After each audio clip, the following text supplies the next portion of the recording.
Hi, this is Dennis with Second Chance Tackle. Yep, still doing pandemic projects. I wish this darn thing would go away.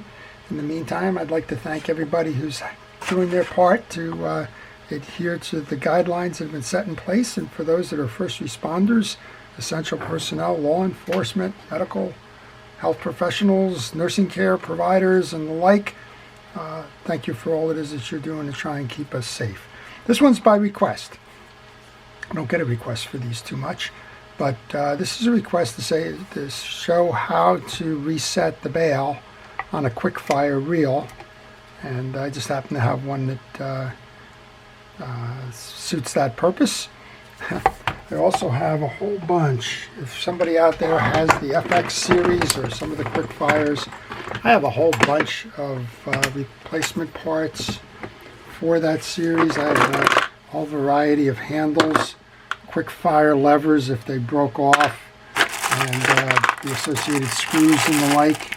So if for some reason you've dropped the reel and broken the Quickfire arm mechanism, or if your handle knob broke off or something, shoot me a note. They're cheap. I got a whole box of them. So at any rate, this one says it's got a no-fail bail, so I guess you would never have to service this one, but just for point of illustration, then we'll show you it. The whole idea behind a Quickfire is that when you're fishing, much like the push button on the closed-faced casting reels, like the Zebco 33s and that, when you're casting, you just trip your Quickfire to release the line, never having to touch the line, and you don't have to do what we normally would do, which is open up the bail, grab the line with your finger, and release. That Quickfire is to do that. And the way that they do that then is they always bring the anti-reverse back to the firing point. So there is no instant anti-reverse on this. It always returns here. That's by a design under the rotor. That's probably for another day, I guess. The question of the day is, how do you service this bail?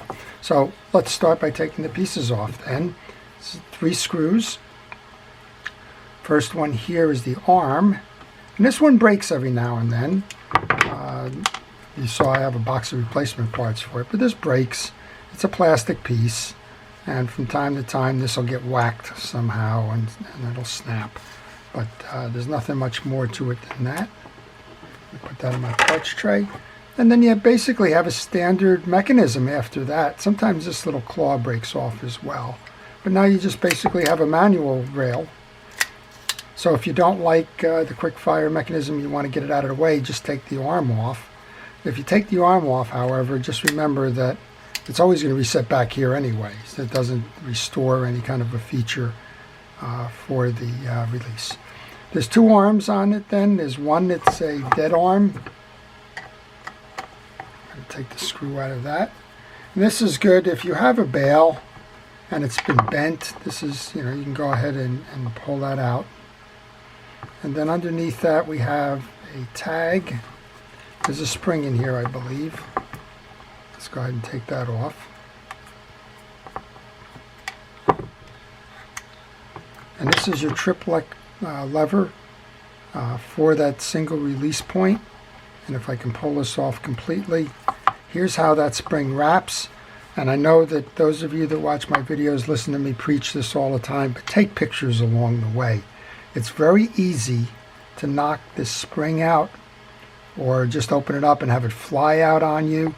And then I get questions, how does that spring get set? Well, that spring gets set by having a long tag arm against the side plate here.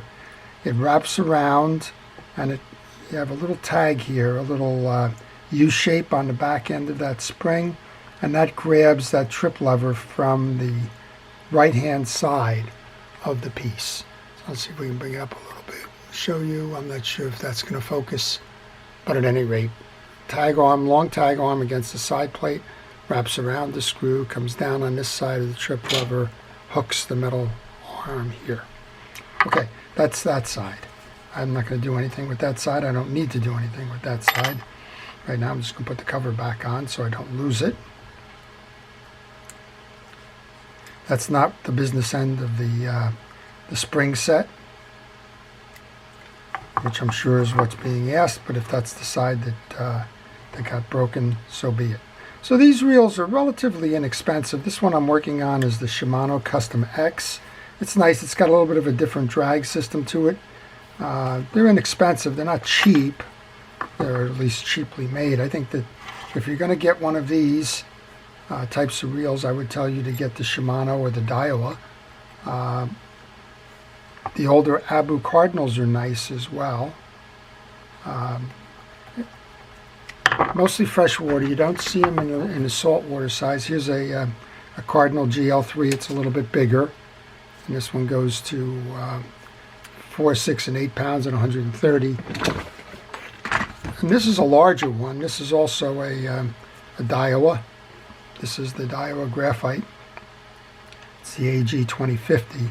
It's about as large as you're going to see them. Now I know Abu Cardinal did make a very large reel, but the problem that you have when you get to the larger reels on this is that you're limited in the drag, and that's because there's just so much surface area you can have in that lower end that if you're fighting big fish, you just don't have the drag pressure that you need to hold on to those. Also, you're not taking advantage of that fast cast very much. All right, we've taken off the arm on the one side. Let's take off the arm on the other side. You can see that this is a traditional spring mechanism. I can see. It might be a little bit difficult for you to see. I'm going to go ahead and pull this side here so I can take that plate off. And this is as I mentioned, a traditional set. Typically what you have on this, let's see if I can bring the focus in even more. Typically what you can see, and I'll pull this out, it's easier. You have a spring with a Z-bar kind of a set. The little guy just doesn't want to cooperate there. You have a short 90-degree side of the spring, a little bit longer handle side of the spring. This one is going to belong on the inside of this handle. When you go to set this, you'll see there's a pretty dominant handle hole here for that spring. That's going to sit in there like that. And to set this spring then, I guess I can clean this channel out. I was just using this as an example, but we might as well clean it out. There's a little bit of old grease in here. And people ask me, should I grease the bail? And I said, generally that doesn't do any good because it's a spring. If you want to put some oil on it, that's fine. All right, to set this then, you're going to do exactly what I did before, which is you're going to take the bail off completely. It's just easier for it to work that way. I'm going to try and move this back out a little bit. Take the bail off completely. If you leave this side anchored on there, then this one becomes a problem when you go to set. So find what I'll call the live side versus the dead side. This is the live side. Find that spring that needs to be attached. You can do it one of two ways. You can put the tag end in first, or you can kind of pull it out a little bit and then get your hole established. And you want to mount a screw, a bail in the what I call the neutral position, which means no tension. Put the spring into the hole there.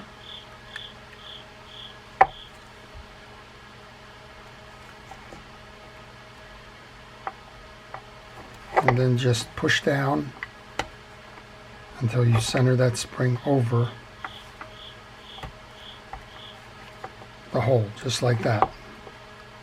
Then you can go ahead and put your spring back, your screw back in the hole. I'm trying to do this without my hands getting in the way, but my hands don't get in the way, I don't have the same results. Let's see if that works better. But then you can test to make sure that your spring is moving, and that's the way the bail spring should move. So let's do that one more time, just for those that said, what did he just do there? Or maybe my hands got in the way. So let's just take this out again. Again, we'll go through that piece. You want the bail off completely. Don't leave this side on. It just gets in the way. Pull your spring out a little bit so that you can Make sure that it gets into the hole in the bail.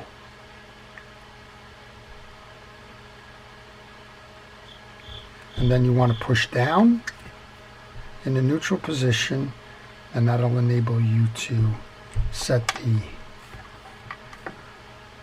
hole in the bail over the arm or the stud in the rotor. And then you can insert that screw, tighten that down. Now the other side is what I call the dead leg. It doesn't have any effect there. It does have a ride there. That spring underneath doesn't do anything but control the trip lever. That doesn't do anything. It controls the trip level, but it has nothing to do with the bail arm here. So simply just load that bail arm back in, kind of the way you found it. Go grab the other screw, tighten that one off.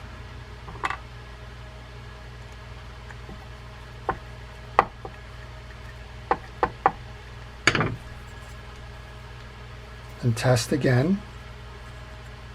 Make sure that it fires.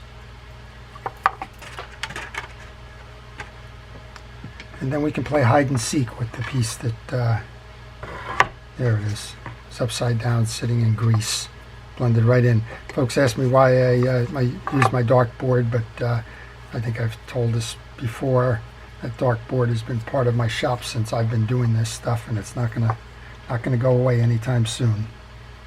It's the side of an old chest of drawers, but it protects my bench. Okay, then we can reinstall that little shield there. I just had a beautiful Abu reel. Came in missing the shield. So what do? Well, if you have a little bit of an aluminum plate, anything, take the side of a soda can. Take the one that's not here, take it on the other side, scribe it, and then just use a little scissor or something to cut it out. That aluminum is thin enough to cut out with the scissor. Just scissor it and just keep working on it till you get the right shape, and that's a bush fix. All right, the only thing we haven't installed then is that little trip lever then, right? So let's go back to that trip lever. This thing wraps around.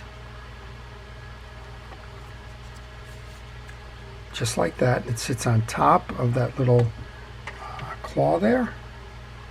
There's one more screw that goes in there.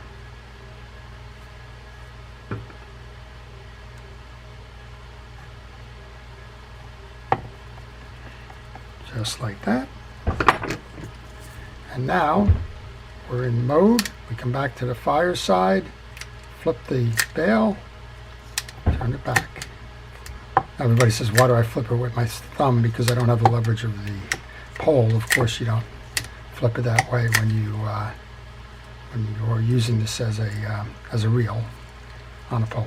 But that's how you do it here. Okay, that is your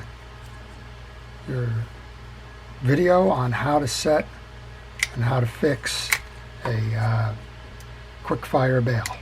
And again, if you need pieces, parts, or handles for most of the Shimano line of rear drag reels, I do have them. I don't think I have these caps, but I have everything else. I have the screw, I have the handles, I have the quick fire arm if you've broken the quick fire arm, those kinds of things. It just happened to be that at one point a long time ago I ordered a whole case of this stuff, and I still have some.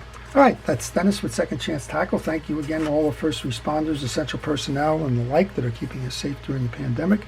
Let's all do our share, wear the masks, maintain social distancing. This thing is coming back, and we got to do our best to stop it before Phase 2 becomes as serious as Phase 1 was. So with that, if you like it, please indicate that. If you want to see more, please subscribe. If you have a reel that needs repair and you'd like me to work on it or service, then please contact me by email on the business card that follows. Again, this is Dennis with Second Chance Tackle. Have a great day.